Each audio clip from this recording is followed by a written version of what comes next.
Okay ji, welcome back once again. Ramzan मेहरबान में फातिमा सैफ आपको खुश आमदीद कहती है। और आज की जो मेरी गेस्ट हैं बहुत इंटरेस्टिंग हैं, बहुत विटी हैं। राना उमैर मेरे साथ हैं, ब्रॉडकास्टिंग फील्ड में बहुत बड़ा नाम, इतना बड़ा नाम कि इतनी बड़ी फैंस हैं कि जहाँ जाते हैं बस लड़कियाँ ही इनके इर्द गिर्द होती, कभी कोई लड़का इनके इर्द गिर्द नहीं हुआ। और उससे पहले जो मैंने आपको इंट्रोडक्शन कराया था, मेरी आज बहुत क्यूट सी और बहुत विटी हैं और बहुत टॉकेटिव भी हैं, बहुत ज़्यादा। ठीक है, जो गेस्ट हैं वो है आमना कारदार। माशाल्लाह शी इज़ अ डिज़ाइनर और डिज़ाइनिंग भी करती हैं और स्टोन्स से भी कुछ काम करती हैं, ज्वेलरी बनाती हैं, कॉस्ट्यूम ज्वेलरी बनाती हैं। और आमना, ये शूज़ बनाने का शौक कब से आया? एक्चुअली सबसे ज़्यादा शौक ही शूज़ का था। अच्छा। आई डिड डिज़ाइनिंग, लेकिन पाकिस्तान में there is no place where you can learn how to make shoes. जैसे कोई स्कूल नहीं है, कोई उस तरह से कोर्सेज नहीं है।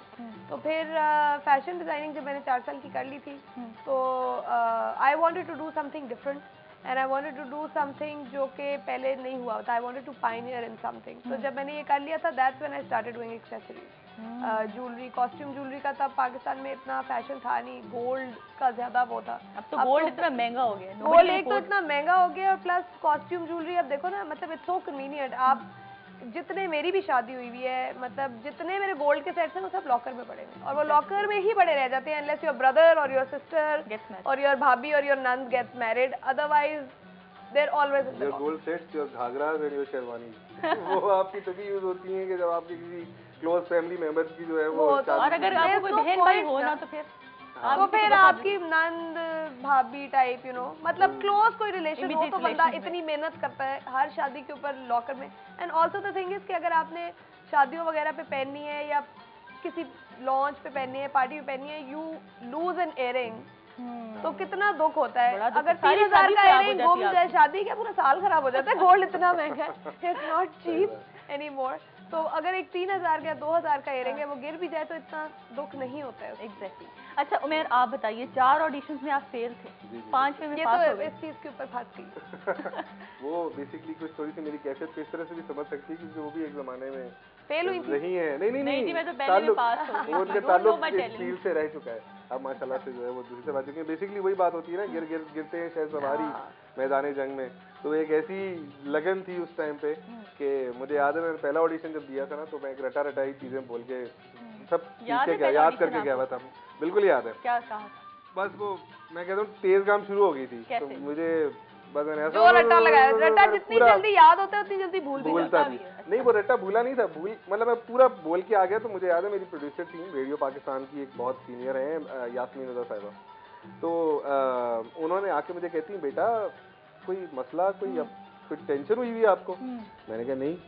कहती आप इतना तेज ऐसे कर रहे हो जैसे पता नहीं आपको यहाँ पे इस तरह का कर रहे हो। कहती हैं आप फिर थोड़ा वेट करो दोबारा। फिर वो दोबारा 3-4 ऑडिशन में ऐसे ही कुछ हुआ। फिर उसके बाद सिलेक्शन हुई और फिर वो कॉन्टिन्यूसली वो कहते हैं ना कि गिरे संभलते गिरते गिराते। अब अल्लाह का शुक्र है। आवाज को फ्रेश रखने के लिए क्या करते हैं? इतने 2 घंटे बोलना होता है, इतना तेज बोलते हैं आरजेस। मैं आरजेस की अब जरा कर रही हूँ क्लास ले रही क्योंकि मैं लाइव से निकल रही। इतना तेज बोलते हैं और मौसम की बातें इतनी करते हैं, ट्रैफिक की बातें इतनी करते हैं। क्या आप यानी कब आता है शो? मैंने क्यों नहीं सुना आज तक? इनका सुनिए, इनकी तो पता नहीं स्लीपलेस नाइट्स हैं इनकी। Saturday night what time to what? 12 to 3 on FM। तो आवाज को फ्रेश रखने के लिए क्या करते हैं? ये तो मुझे भी आज तक समझ नहीं आई कि मैं क्या करता हूँ। मैं कभी भी नहीं करता आवाज को फ्रेश रखने के लिए। और बल्कि समटाइम्स ऐसा होता है कि आवाज कभी बिल्कुल गला खराब होता है या जुकाम हुआ होता है। मैं उस मौके पे ज्यादा प्रेफर करता हूँ शोज करना, कि जिस मौके पे मेरी आवाज बिल्कुल खराब हो। तो हमारे में उस मौके पे लोग ज्यादा कह रहे होते हैं वाह क्या बात है, छा गए, जुकाम में भी छा गए। तो वो सूरत हाल नेजल वॉइस रेडियो पे ज्यादा अच्छी लगती है। अच्छा आमना, आप बताइए, आप शूज को भी डील करती हैं, ऑर्नामेंट्स और पता नहीं सब कुछ करती हैं आप। एक पर्सनैलिटी के अंदर आमना सबसे इम्पोर्टेंट चीज क्या है ड्रेसिंग के अंदर?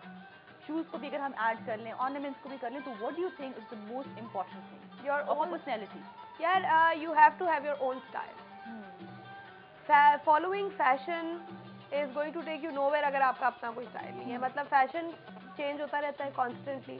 और अगर छोटी कमीजें फैशन में और पटियाला शलवारें फैशन में है और सिर्फ फैशन फॉलो करने के चक्कर में आपका वो पूरा फिजिक जो है उसको कॉम्प्लीमेंट नहीं करती है तो फिर फैशन करने का कोई फायदा नहीं है। आपका अपना पर्सनल स्टाइल आपकी हर किस्म की ड्रेसिंग में बहुत ज़रूरी है, चाहे वो ज्वेलरी में हो या जो जूते पहने हो या जो वॉच पहनी हो। It should talk something, like it should say something about you as a person. अगर आप लाउड पर्सन नहीं है, like I am a very loud person, like I usually when I go तो I am the one talking and you know मेरी आवाज़ दूर दूर तक जा रही होती है। बट ये है कि if you not a loud person और आपने इतनी बड़ी, क्योंकि वो बड़ी डायल्स वाली घड़ियाँ चली हुई हैं और वो पहन ली है, I mean it's just gonna look weird, people are not gonna appreciate it even though it's a nice watch, people are just gonna say कि मतलब प्लीज। लेकिन आमना, अब लड़कियां आपके पास आती हैं, आपका AM के नाम से, आपका जो एम के नाम से, अच्छा AM के नाम से, लड़कियां क्या आके डिमांड करती हैं, अपने अपने आप को कैसे पोर्ट्रे करती हैं? पाकिस्तानी जो लड़कियां आती हैं क्या बताती हैं, हम इस तरह का लगना चाहते हैं, तो फिर क्या बेसिक ट्रेंड क्या है लड़कियों में, क्या उनका माइंड सेट है? यार आजकल की जो लड़कियां हैं ना उनको सब पता है कि उन्होंने कैसा लगना है। अच्छा। एक ज़माना था जब मेरे पास लड़कियां आती थी अपनी मदर्स के साथ अपने ब्राइडल जोड़े ऑर्डर करने के लिए, and the mothers used to suggest and they used to take in consideration और एक जोड़ा ऑर्डर होता था। अब लड़कियां या अपने फियांसेस के साथ आती हैं या अपनी दोस्तों के साथ आती हैं, उनको कलर भी पता होता है उनको क्या चाहिए, उन्हें कट भी पता होता है उनको क्या चाहिए, एक तस्वीर का रेफरेंस भी होता है उनके पास कि इस तरह की हमें चीज़ चाहिए और इस तरह का हमने लगना है और मेकअप ऐसा होगा और दे नो एवरीथिंग। एंड अगर अम्मी सजेशन दे तो नहीं अम्मी हाँ प्लीज, इसीलिए आधे टाइम अम्मियों को लाते ही नहीं है, सिर्फ जब सब कुछ डन हो जाता है फिर अगली मीटिंग में अम्मी साथ आती हैं कि जहाँ प्राइस की बात होती है। अच्छा, प्राइस की बात करेंगे, लोग पाकिस्तान में ठीक है जो वो भी खवातीन हैं जो अफोर्ड नहीं कर सकती, तो आपके जो आउटफिट्स हैं, जो आपकी सारी वेयर्स हैं, उनकी क्या रेंजेस हैं और क्या आपकी टारगेट ऑडियंस क्या है? हम लोगों की जो ब्राइडल्स है ना, basically we start from 1 onward and लेकिन ये है कि क्योंकि कस्टम मेड है तो हम लोग, my first question to everybody who comes to me is कि आप अपना बजट बता दो। हमारे जो सैंपल्स वगैरह होते हैं वो हम हैवी साइड के ऊपर रखते हैं और क्योंकि वो हमें रखने पड़ते हैं, उसमें से चीज़ें निकालना आसान होती हैं लेकिन लोगों को विजुअलाइज कराना कि ज़्यादा कैसे होगा वो नहीं हो सकता है। तो लेकिन ये है कि अगर कोई 85 के बजट से आता है, अगर कोई 90 के बजट से आता है तो आप मैनेज कर लेते तो हम लोग मैनेज कर लेते हैं। मैं उनको अगर एक प्रॉपर बनी हुई चीज़ सामने होती है तो उनको बता देती हूँ कि बैक निकाल दो शर्ट की, फ्रंट रहने दो, तो दुपट्टा ऊपर आ जाना है, बैक नजर भी नहीं आनी है। So there are ways where you can play around and you can always adjust things into people's budget. और अगर कोई आज जी आमना मेरे पास 30,000 रुपए तो मैं कहूँगी कि फिर शादी अटेंड करने वाला जोड़ा बनवा लो, शादी का जोड़ा बड़ा मुश्किल। बिल्कुल ठीक है, आप लोग हमारे साथ ही रहेगा क्योंकि हम हाजिर होंगे कुछ ही देर के बाद, मिलते हैं इस ब्रेक के बाद।